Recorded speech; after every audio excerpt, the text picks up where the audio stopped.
Hello guys, welcome to my channel again. This is our vlog, my life after I lost my only child, my only baby, Ray, Ray Jean. She's my life, my everything, and like I said, she's my reason to live. Anyway, today is Friday, January 10. Ang bilis ng panahon. It's 12:57 in the afternoon. So, eto, every hour I was doing my exercise. So, papakita ko sa inyo kung paano ko ginagawa ito. I am trying to help myself para mag-better. I know it's not easy. I'm still in pain, but I have no choice but to, help myself and back to my normal life. Although it's not easy, so what can we do, right? So we have to keep going. Look at myself. I look disaster kasi at least I can, take a shower now. I can, handle it by myself. And actually, I tried na magsuot ako ngayon ng long sleeve. Very, naman to, stretchable naman to. So, hindi ako masyado nahihirapan. So, tinry ko lang if I can wear it. And nakasuot ko naman. I'm not sure lang kung kaya ko alisin. But anyway, before we start, I would like to say thank you to all my subscribers. Sa mga walang sawang nanonood sa mga video ko. Maraming salamat sa inyo. It's a big help for me for my emotion.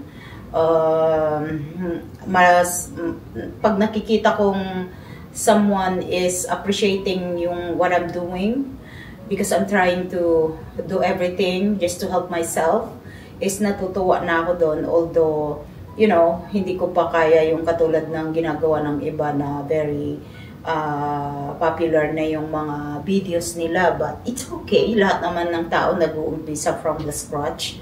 Wala naman nag-uumpisa from the top to bottom. Laging from bottom to top. Ganun lang naman talaga yun. And besides, I was doing this to share my journey para sa mga taong hindi pa, nag-experience na-experience namin. At least I can share my journey, how to survive my everyday life. Because losing a child is the worst na you will experience dito sa mundo. So, I'm just sharing, like I said, na we can survive whatever happened because it's not our time yet. Kasi kahit tulungan mo o hindi yung sarili mo, magsusurvive ka pa rin. But for me, I rather, help myself. So, at least ma-enjoy ko pa yung buhay ko, yung the rest of my life, para hindi naman maging miserable, para naman happy din ang anak ko. Kung nakikita niya man ako, ayokong makita niyang we suffer. But yung feeling, yung emotion is, I cannot avoid that because that's how we love our only child. Kaya, it's not easy. Tomorrow is gonna be okay. So, today, pakita ko lang sa inyo how I exercise my, yung mga tinuro sa akin ng PT ko. Kasi pag nakita ko, pag hindi mo ginalaw talaga itong case namin, talagang very stiff talaga itong arm mo. Hindi ka na later on mahirapan ka ng igalaw. Kaya kahit masakit, tinitiis ko. Ang the good thing with me right now is I don't know what happened to me. Dati napaka tolerance ko sa pain, but this time I can handle it. Para bang I know it's in pain, but I can, like I said, dati talagang iba, nanginginig yung buong laman ko pag, I'm in pain. But this time, I don't know what happened. But ganda, malaki ang tulong ng PT kasi ituturo nila sa iyo how you move ng tama kesa naman sa you know, maling ginagawa. Katulad niyan, sumasama yung elbow ko pag tinataas ko yung kamay ko, but at least tinuro niya na hindi pwede, kailangan firm itong elbow ko dito. Pero like I said, hindi ko pa kayang straight itong kamay ko. So hanggang dito lang muna. So ito yung isa pang inaano niya, firm uli ito. Tapos like I said, hindi ka pwedeng mawala itong sa side ko yung elbow ko. So kailangan kong try ko i-flip, pero hanggang dito lang ang kaya ko at this time. So hindi pa pwedeng pilitin up to level 2 or 3 lang yung pain dapat para hindi mapuwersa. So but anyway, just keep going. Ito ang exercise ko everyday. Iba-iba siya kasi this is my 5th session sa PT ko. So, yung iba, hindi ko pa pwede gawin by myself. Kailangan ko pa rin ng supervision ng PT ko to do it. But, you know, yung kaya ko gawin, I am, you know, keep doing it para yung flexibility ng arm ko, masanay siya. So, talagang it's not easy. Pero wala naman ako masabi sa inyo kasi alam ko naman lahat tayo ayaw mangyari ito sa buhay natin, di ba? But we have no choice dahil yung mga nangyayari sa buhay natin, hindi naman natin lahat kagustuhan yan, but nangyayari. Katulad ko, sobrang ingat ko kasi nga I have sciatica, I have back problem, so I am trying na wag kong i-abuse yung katawan ko. Pero still, nangyari pa rin. So anyway, yung next natin is kailangan kong tulungan paano ko kasi hanggang doon lang yung kaya ko pag walang help. But ito yung another, talagang mandadaya pa ako. Mahirap. Kasi ang pain niya all the way doon sa may elbow ko. So, pag na-fold mo na ito, what are you gonna do? I-squeeze mo siya for my, oops, see, tumataas na yung kamay ko. Ito yung normal ko. Tingnan nyo ang haba ang taas ng naiikot niya. Pero itong right side ko, hanggang dito lang ang kaya kong gawin. Hindi like nitong normal ko. So anyway, I still keep doing it. I know it's not easy. But what can we do? Ito, oh my God, ang sakit-sakit ng wrist ko. Talagang, mas flexible ako sa pagpababa, pero yung pataas ng wrist ko, it's too much. Talagang, ang sakit niya. So, yun, hindi ko siya kayang masyadong straight. But I'm trying. Okay. So, ayan siya. Okay. Ganyan.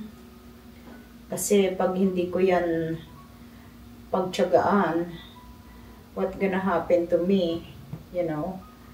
So, anyway,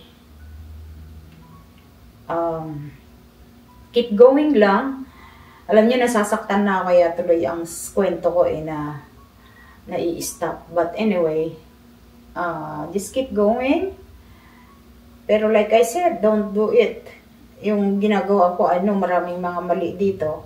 Kasi hindi ko naman kayang gawin ng tama. Hindi pa rin siya makadiretso yung kamay ko. Hindi ko kayang ganyan. So, ito pa lang yung angle ko. But, according to my PT, mas okay na daw yan. So, what we gonna do is, aabutin ko all the way to the pinakakaya ko. At ang sakit dito. Masakit siya dito.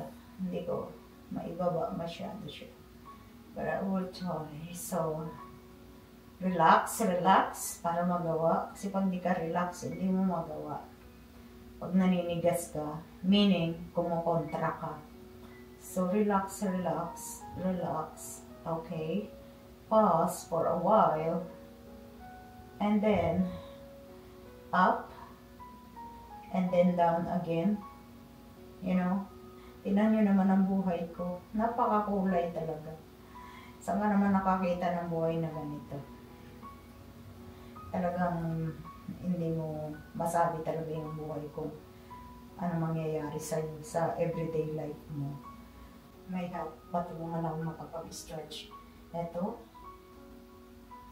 Up, tapos all the way to the top. And then, the top of your head, dito. At least may tulong siya. Itong isa kong kamay na walang injured. Hindi injured. So, good. Pero, ang sakit-sakit na ng braso ko. So, okay lang kasi ilalagyan ko siya ng ice pack after this para matulungan niya yun. Kasi namamaga pa to aking braso. So, ayan, unti-unti. Okay, nakita nyo kung paano ako mag-acrobat. That's what, you know, that's what I'm gonna do. Minsan doon ako sa bed, doon ko ginagawa. Kung saan ako komportable, yun ang ginagawa ko. So for now, ito muna ang masishare ko sa inyo. I will try my best. Kasi para continuous na may ginagawa ako. Kesa sa ma-stress ako sa buhay ko. Mag-self-pity ako. Maawa ako sa sarili ko, wala rin, hindi rin naman nakakatulong yun sa buhay ko. So anyway, hanggang dito na lang muna. Like I said, thank you again for watching, and if you can hit the notification, please do it, and subscribe, like, and share. Kahit pa paano naman, I'm trying to share something na positive sa mga tao, na, you know, when this thing happen, pag may dumating na wave sa buhay nyo, it doesn't mean end of the world na. So, keep fighting, keep, you know, keep going. That's the only thing we're gonna do. And enjoy life while we can. Habang andito tayo, our chance to, you know, do something na pwede nyong ma-enjoy yung buhay. So, ang problema talagang is always there. Wala tayong control kung kailan siya darating. Kung minsan nakakasawa talaga, katulad ko ngayon. Parang every year may mga dumarating na kung ano-ano sa buhay namin. But what I'm gonna do, that's life. So like I said, till next again, please stay safe, and God bless us all. Take care. Bye.